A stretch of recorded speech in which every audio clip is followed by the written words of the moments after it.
Bismillahirrahmanirrahim. Allahumma sholli ala sayyidina Muhammad wa ala ali sayyidina Muhammad. Assalamualaikum warahmatullahi wabarakatuh.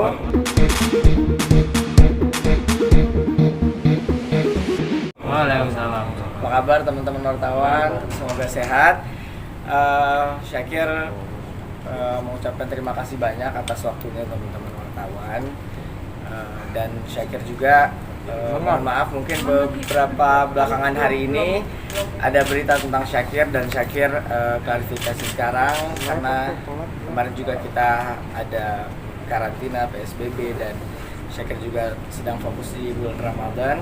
Nah, jadi pemirsa dan teman-teman semuanya mungkin Syakir di sini udah bersama kuasa hukum Syakir, Bang Haris Azhar, dan Syakir serahkan semuanya persoalan hukum kepada Bang Haris Azhar. Jadi insya Allah nanti Bang Haris Azhar yang akan menjelaskan kronologis dan sisi-sisi hukumnya. Jadi Syakir serahkan kepada Bang Haris Azhar. Terima kasih. Assalamualaikum warahmatullahi wabarakatuh. Terima kasih. Baik teman-teman, saya lanjut aja ya sama apa yang disampaikan oleh Syakir. Sebelumnya saya diminta oleh Syakir dan juga keluarga kantor hukum saya untuk mendampingi Syakir dalam masalah yang mungkin sudah ramai beberapa hari atau beberapa minggu terakhir ini dengan saudara Sugianto ya. Nah, dan kami memang sengaja tidak muncul reaktif ketika banyak tuduhan terhadap Syakir. Saya anggap itu tuduhan karena itu semua tidak berbasis. Maka sebetulnya setelah kami pelajari, kami mendapat beberapa hal. Kami ada dapat 5 hal besar atau 6 sebetulnya yang nanti akan saya jelaskan terkait dengan hubungan antara Syakir dengan Sugianto ya. Iya. Sugianto. Nah, yang pertama itu soal pelanggaran dari sisi kontrak yang dia jadikan argumentasi. Yang kedua soal ketidakadilan isi dari kontrak tersebut. Yang ketiga soal sebenarnya Syakir sudah melakukan jauh dari apa yang ditulis di kontrak atau diberitakan di media, duduk Syakir belum melakukan ini dan lain-lain. Dia sudah melakukan banyak hal. Lalu juga sebenarnya Syakir dan keluarga punya keberatan sejumlah hal tentang privasi. Ada alamat rumah yang di expose di media dan lain-lain. Saya pikir itu mengganggu privasi. Dan yang kelima soal kerugian. Sebenarnya ada banyak kerugian Syakir yang terjadi karena hubungan dengan Sugianto. Yang keenam itu sementara saya menyebutnya banyak kebohongan-kebohongan yang diciptakan yang ada di dalam media. Saya nggak tahu siapa yang ngomong, tetapi liputan media itu setelah dianalisa oleh keluarga memuat berita-berita yang tidak sesuai faktanya. Tenang aja, Syakir tidak akan ngelaporin ITE ya. Syakir bukan tipe orang kayak begitu. Tapi kita hanya ingin menyampaikan bahwa ada di berita-berita banyak fakta soal kebohongan terkait dengan Syakir dan keluarganya. Yang pertama soal pelanggaran ya. Pertama antara judul kontrak dengan isi itu nggak sesuai. Yang kedua bahwa waktu membuat kontrak tersebut, terutama kontrak yang pertama ya, Syakir masih di bawah umur kawan-kawan sekalian. Jadi otomatis kontraknya itu bukan cacat lagi, otomatis batal demi hukum. Kontrak yang pertama ya. Kontrak yang kedua, Syakir baru umur 2 bulan dari kecukupan umur orang dewasa. Dan ketika membuat kontraknya itu tengah malam. Ya, betul ya? Malam hari ya. Dan Syakir tidak ditemani oleh wali. Jadi kalau ada yang bilang bahwa tadi yang poin kebohongan tuh yang katanya keluarga menemani segala macam, nggak ada. Jadi keterangan yang saya bukan cuma ngomong sama Syakir, kita juga olah fakta cerita dari keluarga itu nggak ada. Dan menariknya orang kalau tanda tangan kontrak, setelah ditandatangan masing-masing pihak itu dapat kopi asli. Nah ini pihak keluarga baru dapat itu pada tanggal 14 Februari kemarin. Apa? 14 April. Sorry, 14 April. Ini sekarang tanggal 9 Mei, jadi baru kira-kira 3 minggu yang lalu. Padahal kontraknya sudah sejak 7 Februari 2020. Nah, itu soal sejumlah pelanggaran di dalam kontrak masih banyak, tapi kita mau buka puasa ini masih banyak. Lalu poin soal ketidakadilan. Dalam hukum itu ada yang dikenal namanya ketidakadilan dalam posisi dan ketidakadilan dalam situasi.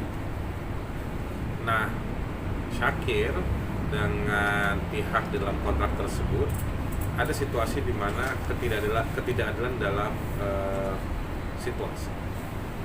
Harus dilihat situasinya waktu itu seperti apa.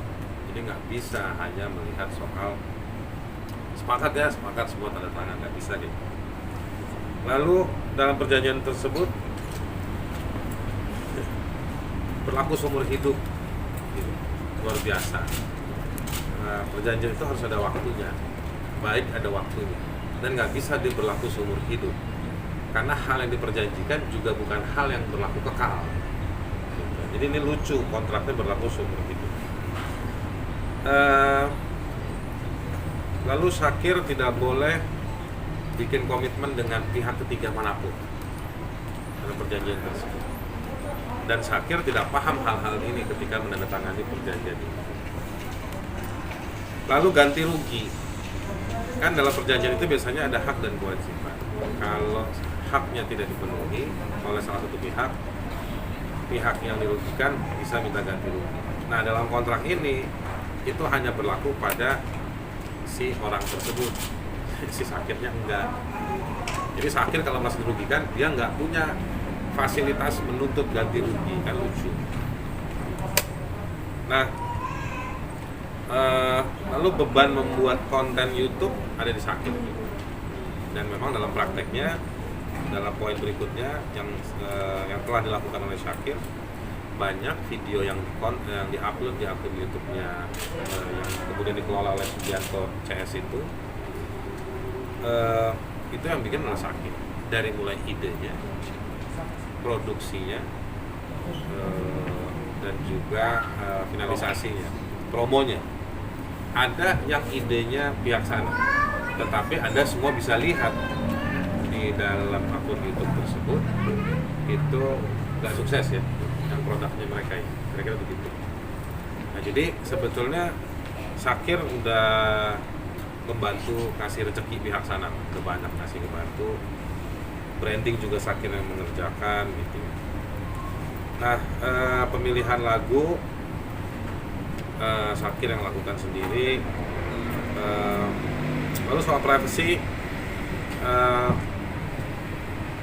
pihak Sugianto tidak menggunakan alamat korespondensi yang telah diatur pada pasal 18 perjanjian.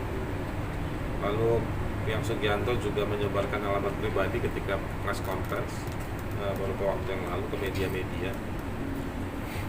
Juga menggunakan nama akun YouTube channel Syakir Daulay dengan bebas tanpa perlu memikirkan konsekuensi atau kerugian yang ditanggung oleh Syakir. Jadi per tanggal tertentu itu di kerugian saya akan jelaskan,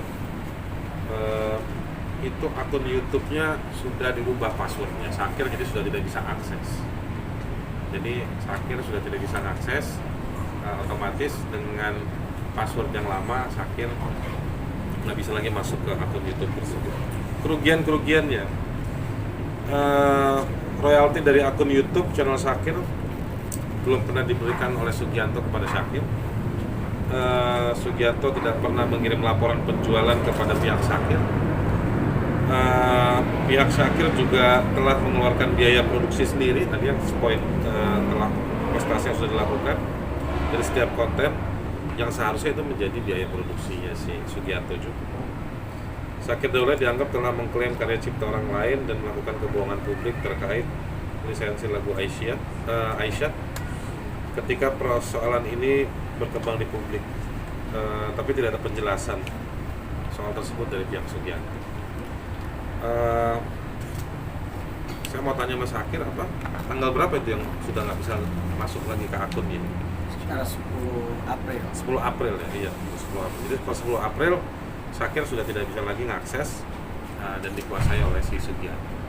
Nah, kami juga akan menempuh upaya hukum ke YouTube secara persuasif, gradual, terkait dengan tentu, dan itu normal aja karena Syakir dia punya hak terhadap akun tersebut, tapi kenapa YouTube lebih berpihak pada Sugianto, dan memang nanti sengketa ini nanti harus